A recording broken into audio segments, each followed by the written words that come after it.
ओम शांति। मैं महादानी वरदानी आत्मा हूँ। मुझ आत्मा से सर्व शक्तियाँ, सर्व गुण तरंगों के रूप में फैल रहे हैं। आज का व्यक्त इशारा, कितनी भी रुकावटें आए लेकिन एक बल, एक भरोसे के आधार पर सफलता मिलती रही है और मिलती रहेगी। जहां सर्वशक्तिवान बाप साथ हैं, वहां यह छोटी छोटी बातें ऐसे समाप्त हो जाती हैं जैसे कुछ भी थी ही नहीं। असंभव भी संभव हो जाता है क्योंकि सर्वशक्तिमान के बच्चे बन गए। मक्खन से बाल समान सब बातें सिद्ध हो जाती हैं। ओम शांति। आज बाबा हम बच्चों को समझाते, बच्चे अपनी चलन पर ध्यान रखना है, कायदे से चलन चलनी है। बाबा कहते कड़ी खबरदारी रखनी है, क्योंकि ऐसे ऐसे बच्चे भी हुए जो भोग भी लगाते थे, दूसरों को ज्ञान देते थे, फिर ट्रेटर बन गए। फिर बाबा कहते वापस फिर बाबा के पास आ जाते हैं, लेकिन बहुत छोटा पद पाते हैं। तो ऐसा ऐसा उनके साथ क्यों होता है? क्योंकि बाबा कहते अपनी चलन पे ध्यान नहीं रखते। मनसा वाचा कर्मणा, अपनी चलन पे ध्यान रखेंगे तब उच्च पद प्राप्त होगा।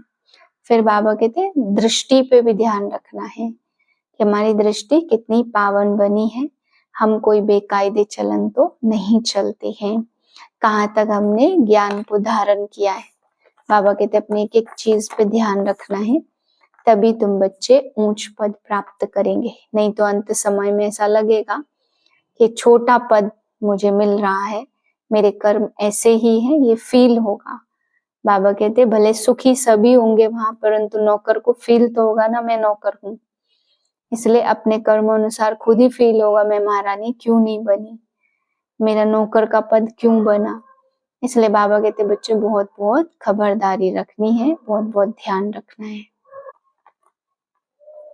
11/11/2024 के महावाक्य हैं।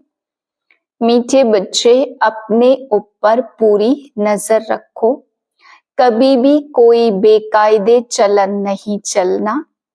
श्रीमत का उल्लंघन करने से गिर जाएंगे।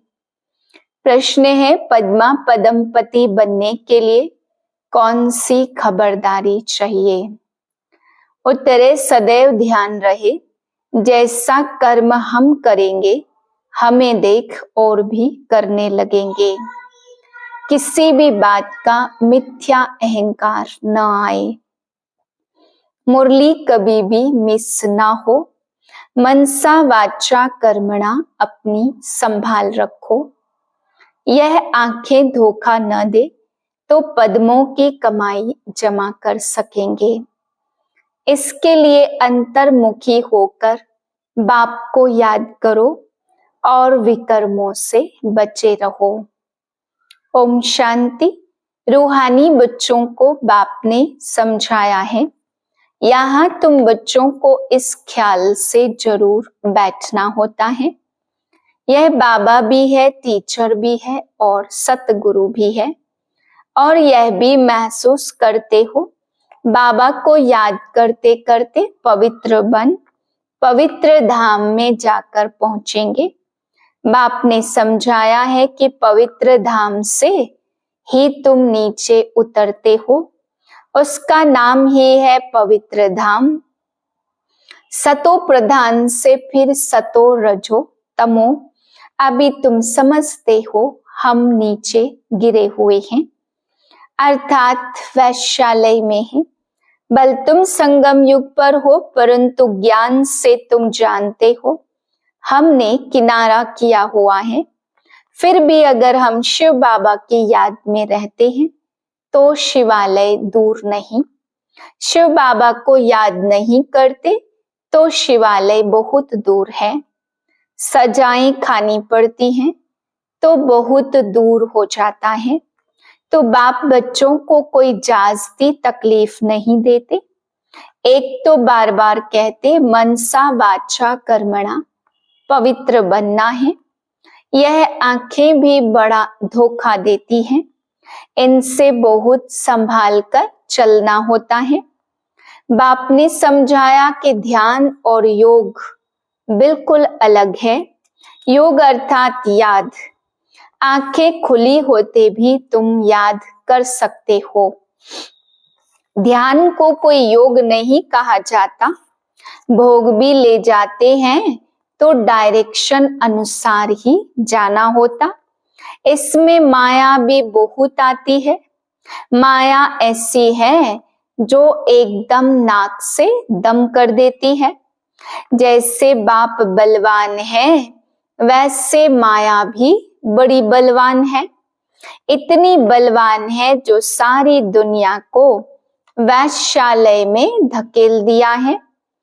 इसलिए इसमें बहुत खबरदारी रखनी है। बाप की कायदे अनुसार याद चाहिए। बेकायदे कोई काम किया तो माया एकदम गिरा देगी। ध्यान आदि की कभी कोई इच्छा नहीं रखनी। इच्छा मात्रम अविद्या। बाप तुम्हारी सब मनोकामनाएं बिगर मांगे पूरी कर देते, अगर बाप की आज्ञा पर चले तो। अगर बाप की आज्ञा ना मान उल्टा रास्ता लिया तो हो सकता है स्वर्ग के बदले नरक में गिर जाए। गायन भी है, गज को ग्राह ने खाया। बहुतों को ज्ञान देने वाले, भोग लगाने वाले आज है नहीं, क्योंकि बेकायदे चलन के कारण पूरे मायावी बन जाते हैं। डीटी बनते बनते डेविल बन जाते। बाप जानते कि बहुत अच्छे पुरुषार्थी जो देवता बनने वाले थे, वह असुर बनकर असुरों के साथ रहते हैं, ट्रेटर हो जाते हैं।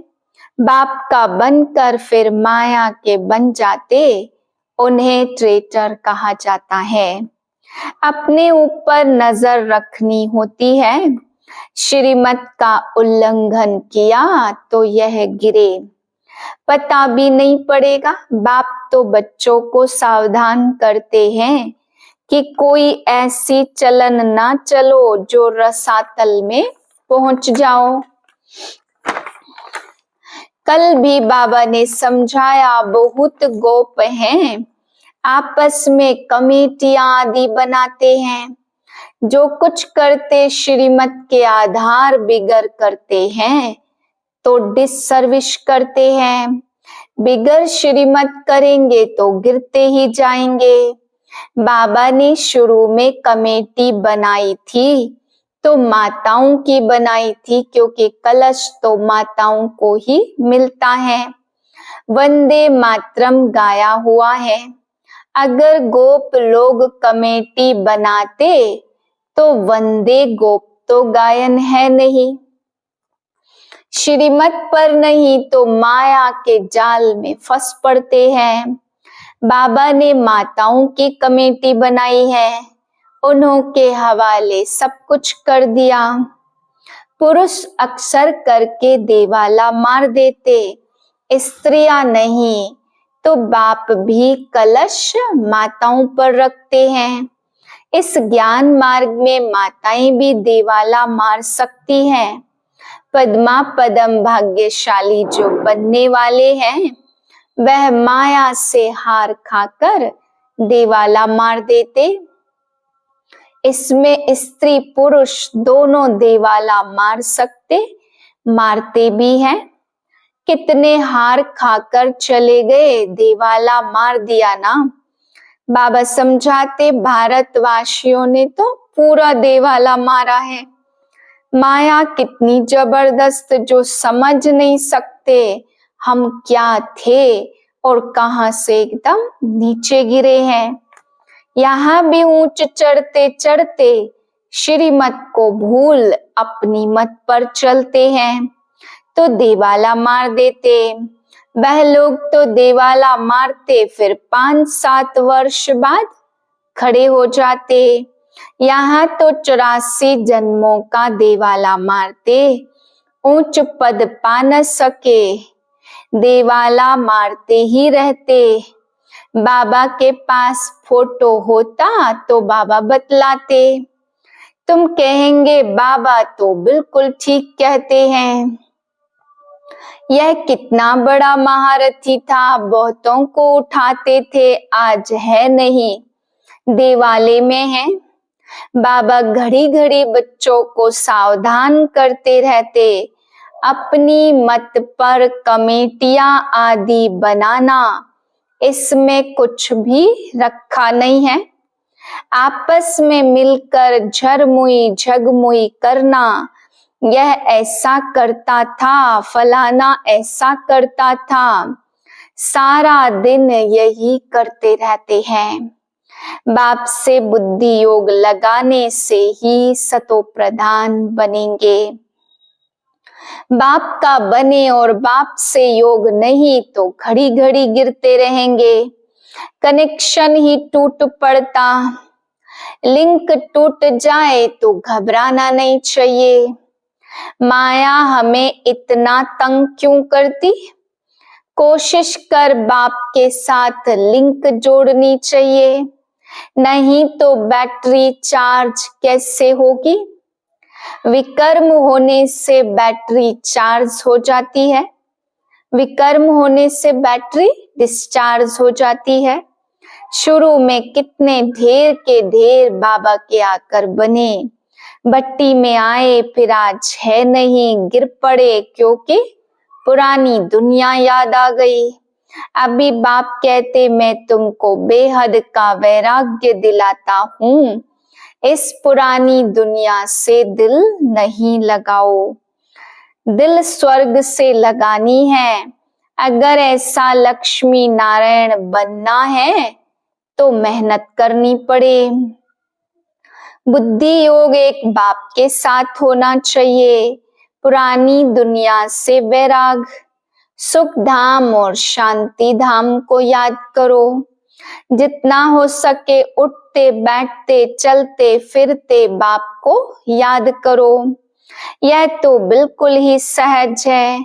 तुम यहाँ आए ही हो नर से नारायण बनने के लिए। सबको कहना है अब तमो प्रधान से सतो प्रधान बनना है, क्योंकि रिटर्न जर्नी होती, वर्ल्ड की हिस्ट्री ज्योग्राफी रिपीट माना, नरक से स्वर्ग और फिर स्वर्ग से नरक।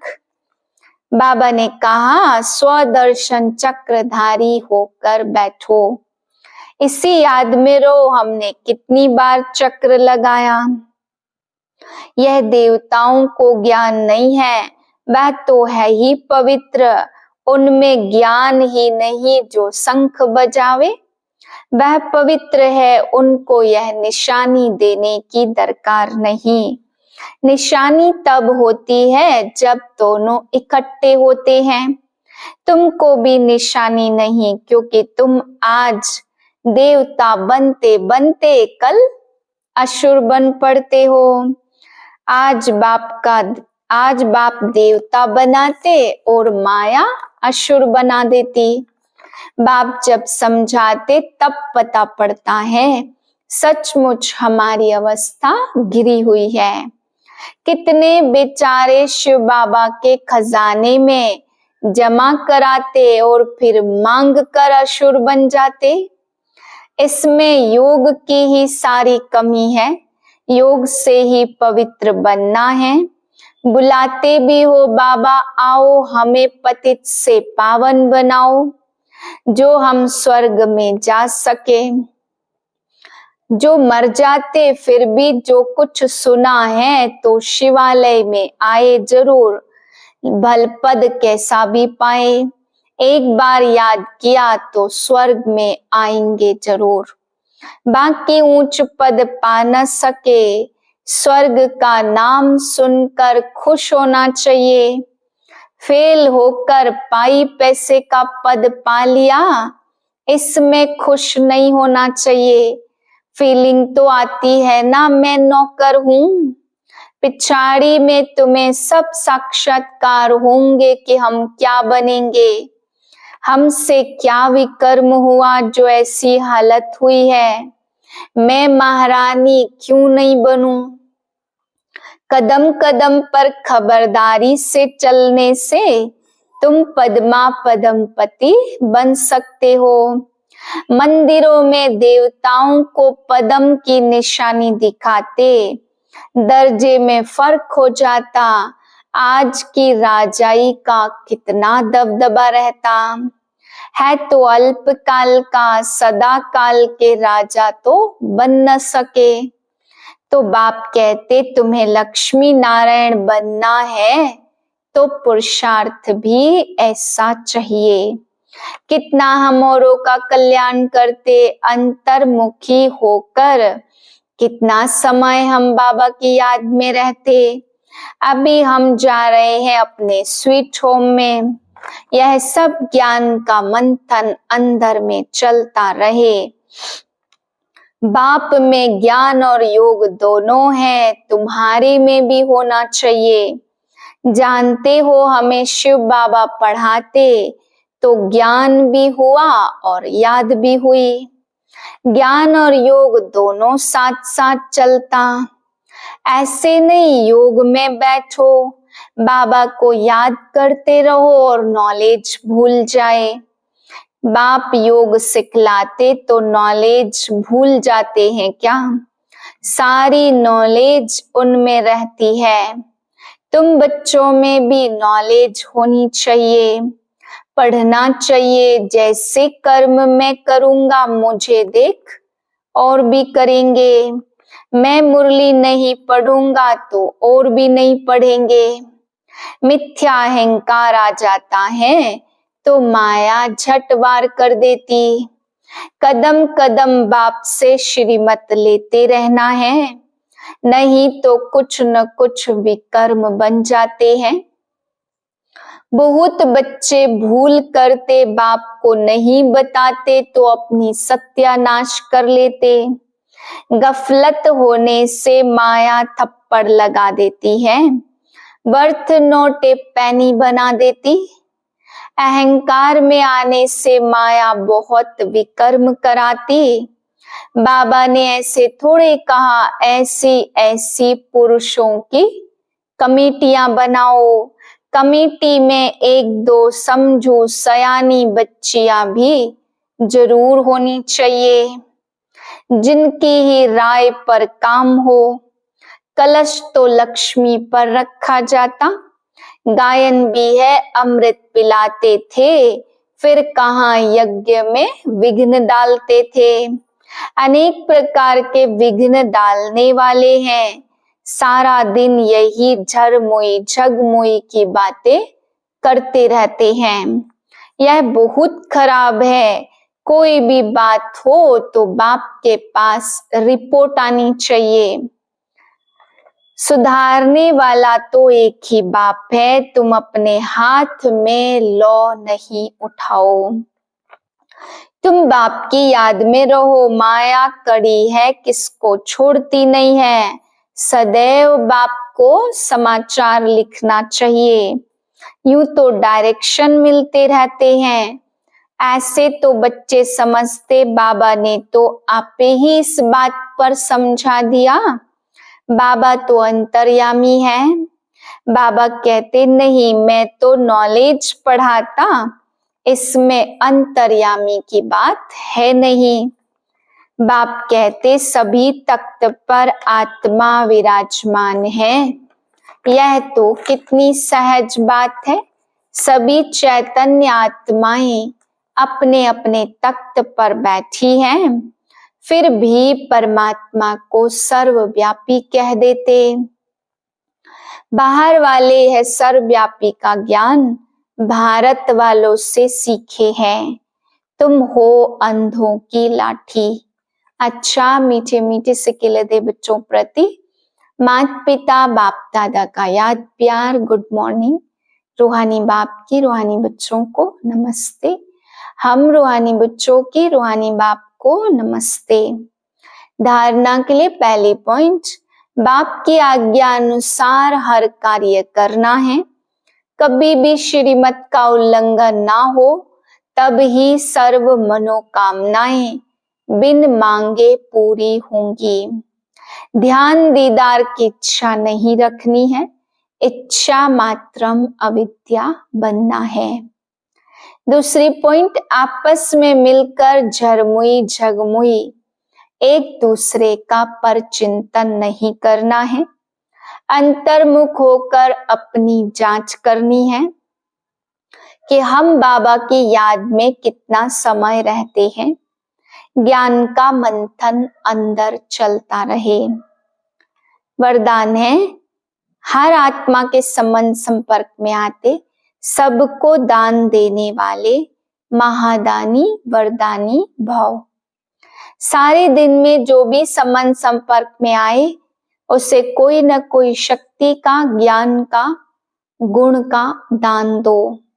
आपके पास ज्ञान का भी खजाना है, तो शक्तियों और गुणों का भी खजाना है। तो कोई भी दिन बिना दान दिए खाली न जाए, तब कहेंगे महादानी। दान शब्द का रूहानी अर्थ है सहयोग देना। तो अपनी श्रेष्ठ स्थिति के वायुमंडल द्वारा और अपनी वृत्ति के वाइब्रेशन द्वारा हर आत्मा को सहयोग दो, तब कहेंगे वरदानी। स्लोगन, जो बाप दादा और परिवार के समीप है, उनके चेहरे पर संतुष्टता, रूहानियत और प्रसन्नता की मुस्कुराहट रहती है। ओम शांति।